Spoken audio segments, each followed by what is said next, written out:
Sometimes I do used to speak in tongues when it is important. All right.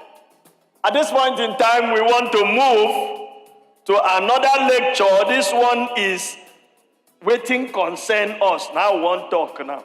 While they have been talking industry-based practice, IOC, CCC, FOC. Now what we are going to talk about is the safety professionals journey, navigating education, training, and certification. This is the cocoa of bringing you as a professional here. To do justice to this onerous task is a distinguished personality that has cut her teeth in the HSE practice globally. Please join me as I welcome the quintessential Dr. Mrs. Ugochi E to the podium. Okay, good afternoon all. I must congratulate all of you for having the patience to wait this long. You know, growing up as a child, we had different ideas of what we wanted to be. If you ask a child, now if you gather children and ask, you hear so many responses. I want to be a doctor, I want to be an engineer, I want to be a police officer. In fact, one of my daughters said she wanted to be a magician. But over time, that has evolved. So, you know, you have different ideas. I want this, I want that. But over time, you start gaining perspective on how to navigate. I remember when I was an undergraduate in Federal University of Technology, Owerri, studying industrial chemistry. I had such big dreams of working in the pharmaceutical industry, or at maybe worst case scenario in MBL or whatever. But I knew I wanted to be in the manufacturing sector. But after second year IT, fourth year IT, NYSC, I realized I had to broaden my scope. I had a change in perspective because those jobs weren't forthcoming. I thank God for making my paths cross with some HSE professionals that helped me gain some perspective on how to navigate. But I tell you this, what I know now, if I knew it years ago, I would have achieved more within a shorter period of time. I would have made much more progress than I have today. So consider this privileged information.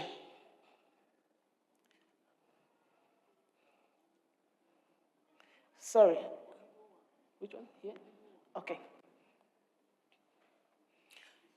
Okay, so today, help me please.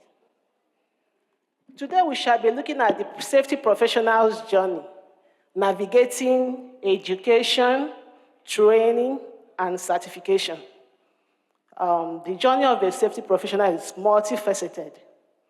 You look at the theoretical aspects, which is the education. Then you're talking about the training, which is a building block, or rather, the bridge between the theory and the practical applications. And then, of course, you have to garnish it with necessary certifications, which also increase your credibility in the profession. Okay, we shall be looking at all this, if time permits. Okay, the purpose of this talk, like I said before, is to explore the path of becoming a safety professional, a skilled safety professional. The safety profession is very, very key in our industries. They are the backbone of safety in the workplace. Talking about risk identification, assessment, mitigating the risks and all that, they are the center of it. So their job includes safeguarding lives and properties while also ensuring regulatory compliance. So depending on where you find yourself, you might see that some places they call the safety officer, they just call it safety officer. Some places they call it HSE officer, depending on the scope now. Some include the security aspect of it, making it HSSE. And also some people add the quality making it quality QHSE officer. So these are just a matter of semantics and the level of coverage. Okay, like I said before, for you to have the total package, you have to have the educational aspect, you have to have the practical trainings and the certification. Now, looking at the education aspect, we know that the strong educational foundation is critical for effective HSE management. So for you to be an HSE professional in Nigeria, you need to have your undergraduate certificate, BSc, HND. It's best you have that in the science-related area or engineering, because you believe when you see adverts, you know that they ask more often than not, they ask for people that are in the science, that have science background or engineering background. So if you have that, it's an advantage. Of course, like so many people have said it here today, HSE profession does not limit you. We have a lot of doctors here today. So the higher you go, it's more advantage for you.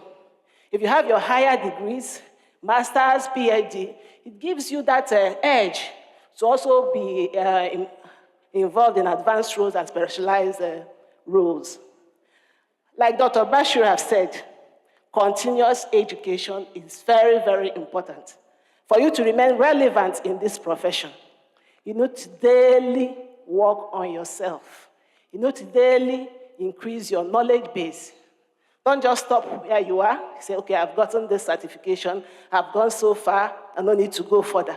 Every day, regulations evolve. Every day, things change, and we need to keep abreast of those things for us to be relevant. Okay, training as gaining practical experience. Practical hands-on training is very, very important. Fine, there is a place for book knowledge. It's very important too. But for you to really practice HSE the way it should, you have to be able to have these skills needed. Practical hands-on knowledge is very, very important. And then we have so many ways of getting it. We have the on-the-job training, as exposing you to real-life environment.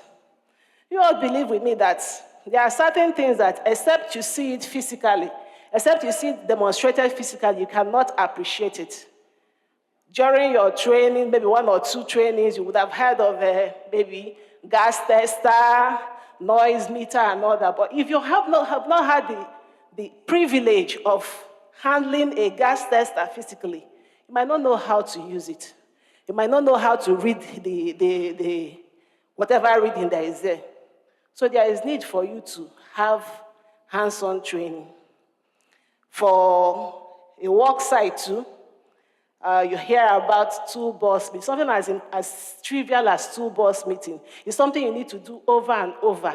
It's something you need to appreciate for you to really know the importance. Auditing, like Olga said, is something also that you have to practice. You can't read it off. You might go for ISO 45001 training and all that. They give you one big booklet. Well, except you see somebody practicalize it, except you see an auditor in action, you might not be able to learn the ropes. So on-the-job training is very, very key. Then there's also the internship. That's hands-on experience in a safety role under experienced expert supervision. That is also key. And we also have specialized training where we are trained to handle some special aspects of safety. Something like emergency response. Those require special trainings. Firefighting is not something that a greenhorn can just jump in and do. It requires specialized training. So all of these fall under training, which is very, very necessary for us to become proficient in this profession. Now, we know what the economy entails. There are no jobs anywhere. Nobody is willing to employ anybody. That man has maybe 5, 10 people on his list waiting for jobs. So if there's any job that comes up, he would rather employ somebody that has been disturbing him than giving it to you. So for you to be able to gain this necessary experience, you might have to work for free. You might have to offer your services for free. I'll give you an instance. Maybe there is a building site around your area. You know, if you go there and say, okay, please employ me, they would not. So why don't you, as an aspiring HSE officer, walk up to the site manager? Sorry, sir, I have skills in HSE that I need to develop. I want to watch you work. Please, can I be the assistant site rep? Sorry, I don't want payment. I just want to observe you work. I will help you out with so and so. The person will be willing to help you, knowing that it doesn't translate into naira and kobo for him. Everybody wants help. So that becomes a win-win situation. You learn from the person, they also gain from your contributions. So in Nigeria today, for you to, if you're really out to gain experience, it might have to be pro bono, free of charge.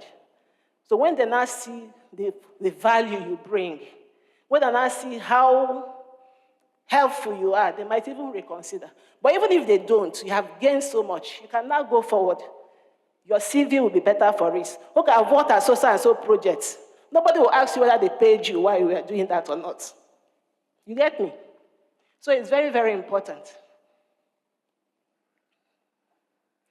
Okay, steps to becoming a safety professional in Nigeria. The MC says something about this. We all should know that, first and foremost, for you to be a recognized legal safety practitioner in Nigeria, you have to be a member of ISPON. It's non-negotiable, it's compulsory. What is ISPON? ISPON is an acronym for Institute of Safety Professionals of Nigeria. So if you haven't done that yet, please, it's very, very necessary.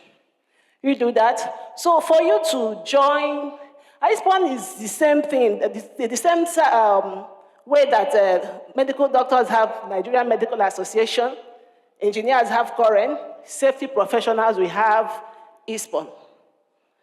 So we need to be part of that. For you to join, of course, you have your university degree, BSc or HND, then the general HSE training, level 3 trainings, which is one of the things that we are winning today. It's part of the requirements.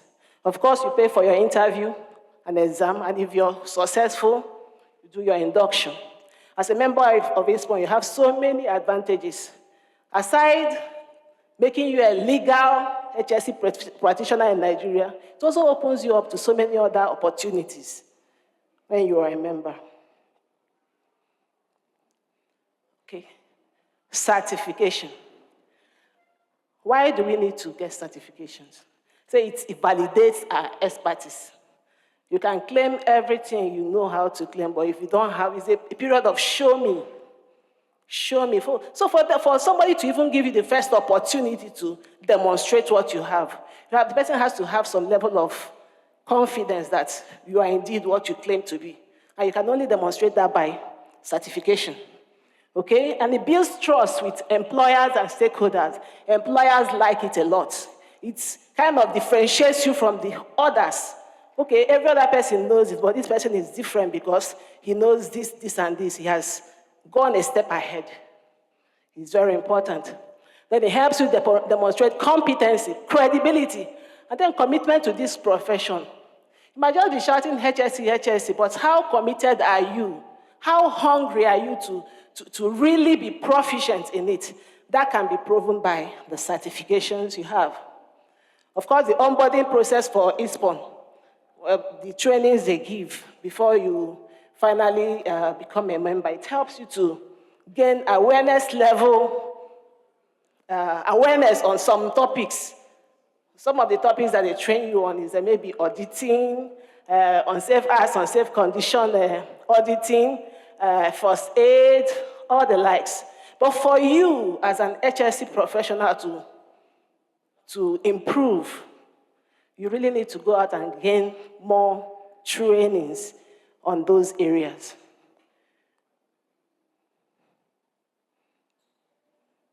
Okay, so let's look at some of the certifications that are necessary for us. There are a lot of certifications, but there are some that you have to help you navigate and then build on them. One of such is the NEBOSH IGC. Mr. Toro was just talking about that, how he paid the $160,000 when he did his, and now it's over the rooftop. So it's very important we have this. Okay, NEBOSH stands for National Examination Board for Occupational Health and Safety. Okay, apart from the IGC, there are some other courses they also offer. Have the NEBOSH PSM, that's Process Safety Management Certification. For those in the oil and gas, you have a certification too from NEBOSH. There's also the NEBOSH International Technical Certificate in Oil and Gas Process Safety. These are steps further from the IGC. But the key primary one you have to get, first and foremost, is the IGC.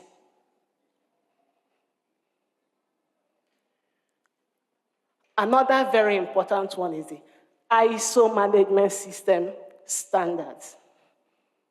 ISO has so many standards, but 3 of them stand out for somebody that is entering the safety profession that wants to grow. One of them is the Quality Management System, ISO 9001. Environmental Management System, that's 14001, and then the Operational Health and Safety Management System, 45001. These are very, very key. Very, very key. It helps you on so many levels. It makes your job easy as an HSE professional. And it helps you approach your tasks from a process-oriented aspect. You know, your job is structured. It's like working from the answer to the question. You already know what you're going at. You now have to fashion your work to give you that expected result. So it's a very important key for an HSE professional. And then even if you are in a place where your management has not seen the need to be ISO certified, you as a person can use ISO, the knowledge of ISO standards to help you in your work. It helps you deliver your work professionally. And as you also train yourself, it helps you open you up to better positions elsewhere, where they will appreciate you better. So it's very important. Please, let's not overlook this. We have other certifications where you can specialize. You have fire safety, construction safety, process safety, name them.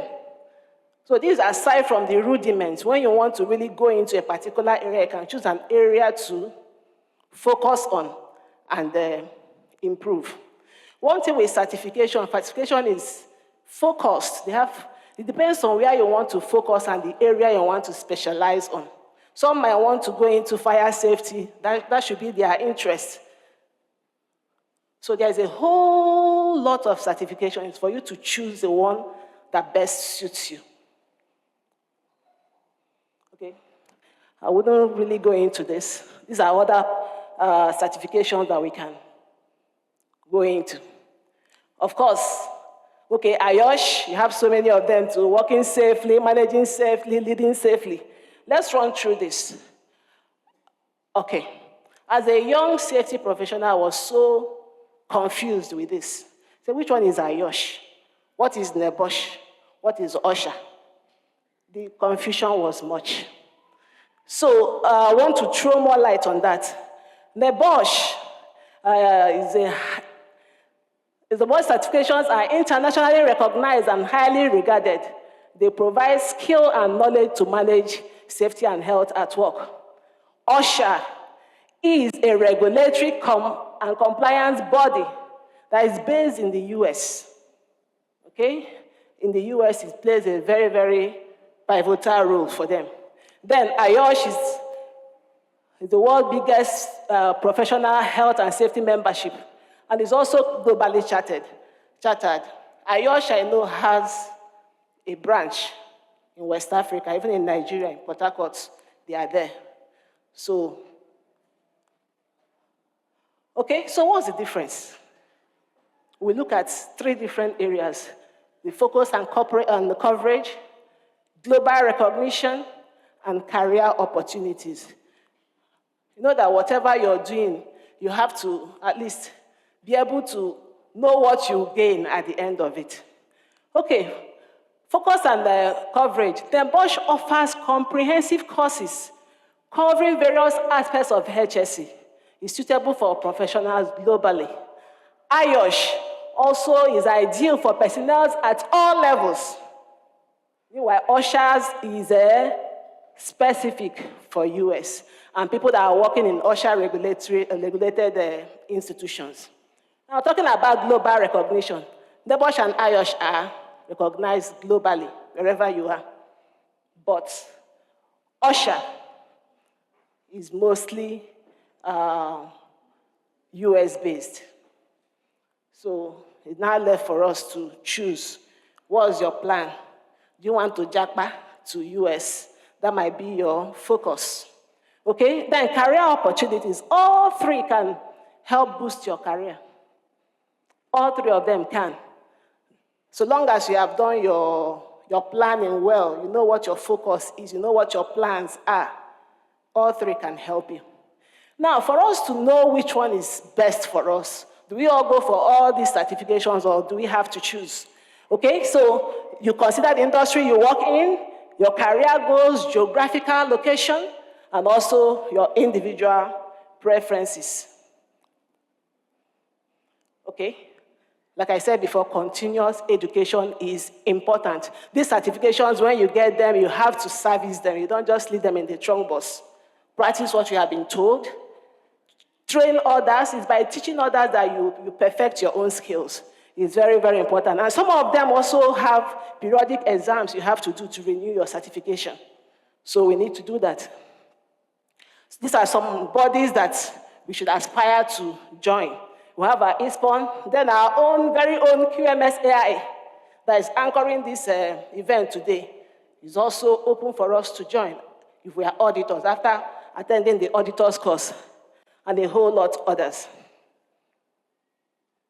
Now I'm rushing. Okay, steps. Once you pass the eligibility test, you know you're qualified to go for a certain certification. The next thing is for you to prepare for it. There are a lot of firms around that offer these certifications. So there are so many of them that are out there advertising.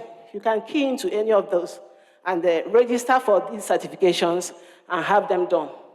Of course, you maintain your certification by continuous education. Some challenges, common challenges include how to balance your time. At this age, you are no longer students, you're working somewhere. So for you to add an extra training to it, it means that it will eat into your time for work. So having to do that delicate balancing is a challenge which we must navigate through. Okay, and then changing policies. By the time I did my own my certification, what I did was OSHA's 18,001. Lo and behold, I was told one day that it's no longer valid. I have to do ISO 45,001 if I have to be certified in that area. So such cases abound. You know, regulations change, standards change, and we have to keep abreast with them. Of course, to navigate through that, you have to have your work-life balance, have your time properly planned, and also take advantage of such forums as this. Networking is important. Mentorship. Identify a mentor, somebody that has gone ahead of you, that can direct you and help you navigate to become a professional that you wish to be. Okay, soft skills. You can read for yourself. Okay, strong communication skill, leadership, sense of responsibility. One that stands out is respect for your team. It makes me remember SPDC 3 golden rules. One of them is respect. You have to respect people. I mean, Dr. Bashir said that the HSE official is not a policeman. You're not just, I catch you. You have to be friends with your team, respect their opinions. And from that aspect, you find out that you're better able to penetrate, and they'll be amenable to whatever you suggest to them. They'll work better with you. So it's very necessary for us to have these skills. Above all, be hungry for knowledge. Always hunger to improve yourself. Okay? Some helpful blogs. YouTube is your friend. There's rarely any topic you want in HSE that is not covered on YouTube. Please learn to read, explore, ask questions, ask Google. Google will answer you. Okay? All these blogs can help you. Anything HSE is widely discussed on the net. It's for you to look in the right places. And of course, HSE is very rewarding. So many jobs at every level, entry level, mid-level, high managerial levels. It all depends on your level of experience and exposure. So the more you equip yourself, the more you are able to harness these opportunities. Challenges.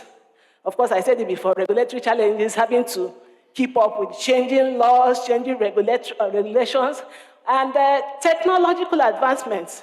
AI is the in thing now. Internet of Things. So much is happening in the technical space, and we need to take advantage of that. Emerging concerns, cybersecurity, mental health, like one of the speakers talked about today, and things like climate change, and so many of them are creeping into the HSE profession, and these are things you have to take in your stride. So you need to be widely, you need to consult widely, you need to read, you need to have the capacity to be able to function in this space. Of course, globalization is very key. Okay, summary, thank God. The journey to becoming HSE professional is very dynamic, very, very dynamic. And for us to take advantage of that, we have to have our hands-on training, continuous self-development is very key. And then the future of the profession, as the workplace evolves, so also are the demands on the HSE professional. You can't remain in 1980 ideas and your company has gone high-tech. Of course, you won't function, you'll be redundant. So you have to be a step ahead of the advancements. So for us all, this is a call today, irrespective of wherever you are on the HSE space. You might be about to enter, you might be there already and you're looking for ways to improve. You might be at the helms of affairs. But one thing is key. There is a very popular saying, I won't say it's popular, but I like it so much, that the biggest room in this world is the room for improvement. So wherever you are, at whatever step, at whatever stage, there is always room for you to improve. So I call on us to take that step today for a better tomorrow. Thank you.